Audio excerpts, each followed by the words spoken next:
Good morning and praise the Lord. हम शुक्रगुजार हैं परमेश्वर के जिसने हमें आज का दिन दिखाया है। We are so thankful to God that he has shown us yet another day and we thank God that we are alive. हम धन्यवाद करते हैं खुदाबंद का कि हम जीवित हैं।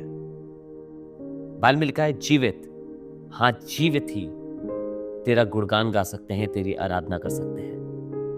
आज मैं और आप भी जीवित हैं, इसके लिए खुदाबंद की शुक्रगुजारी करें। The word that I'm going to share with you today is from the book of Proverbs chapter 21 and verse 16। नीति वचन की किताब उसका 21 बाब उसकी 16वीं आयत। जो मनुष्य बुद्धि के मार्ग से भटक जाए, जो मनुष्य बुद्धि के मार्ग से भटक जाए, उसका ठिकाना मरे हुओं के बीच में होगा। कौन सी बुद्धि की खुदावंद यहां बात कर रहा है? In English it says like this: the man that wandereth out of the way of understanding shall remain in the congregation of the dead। कौन सी बुद्धि की बात कर रहा है?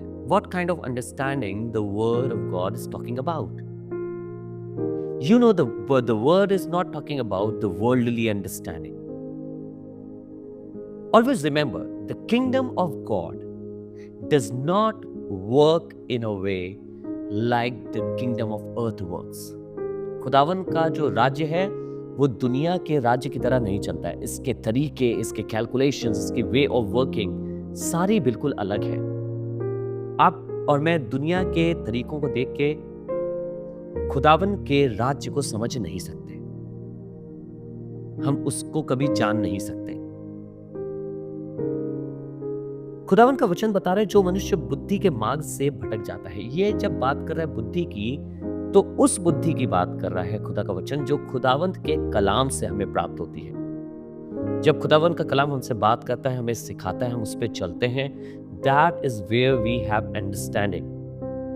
And the one who moves away from this understanding, it means the one who is moving away from the word of God. इसका मतलब एक वो व्यक्ति जो खुदा के कलाम से अलग हो रहा है, जो खुदा के वचन से अलग हो रहा है, उसकी गिनती मृतकों में की जाती है।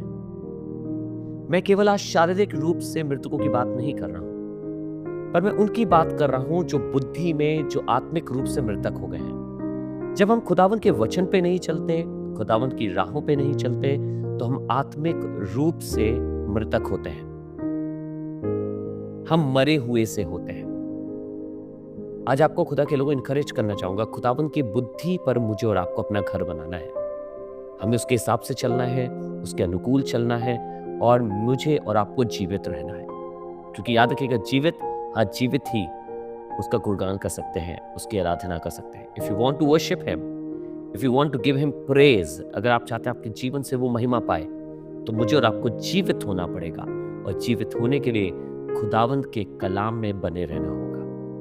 आइए दुआ करें। खुदा बाप, धन्यवाद आपके वचन के लिए, इतने खूबसूरत कलाम के लिए जिससे आपने हमें बरकत दी है। प्रभु, इन दिनों में जब हम अपने आप को रोजों में रख के, प्रार्थनाओं में रख के प्रभु अपने आप को तैयार कर रहे हैं,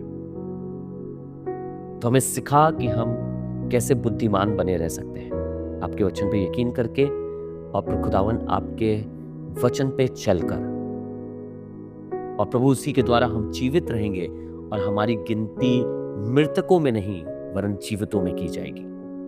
हमारी जिंदगियां तेरे लिए आराधना बन जाएंगी, और प्रभु हमारे जीवनों से आपका नाम ऊंचे पर उठाया जाएगा। धन्यवाद आपके कलाम के लिए प्रभु। चाहते हैं हर एक व्यक्ति आपके इस कलाम से आशीषित होने वाला हो सके, प्रभु यीशु मसीह नासरी के नाम से, आमीन, आमीन। God bless you all.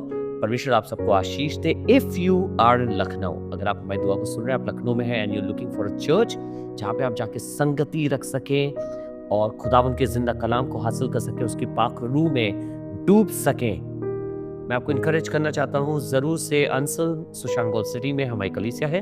हर सुबह 10 बजे ABC GODM church SJ international school के ऑडिटोरियम में होता है। आप आए और वहाँ पे आशीषित हो। हम बहुत खूबसूरत सीरीज कल से शुरू कर रहे हैं सिखाना। पूरे लेंथ डेज में हम इसको सिखाएंगे और कलीसिया को बरकत देंगे। जरूर से इसमें शामिल होइएगा और आप देखेंगे खुदा बाप आपको बरकत देगा। God bless you all. खुदा बाप आपको आशीष दे।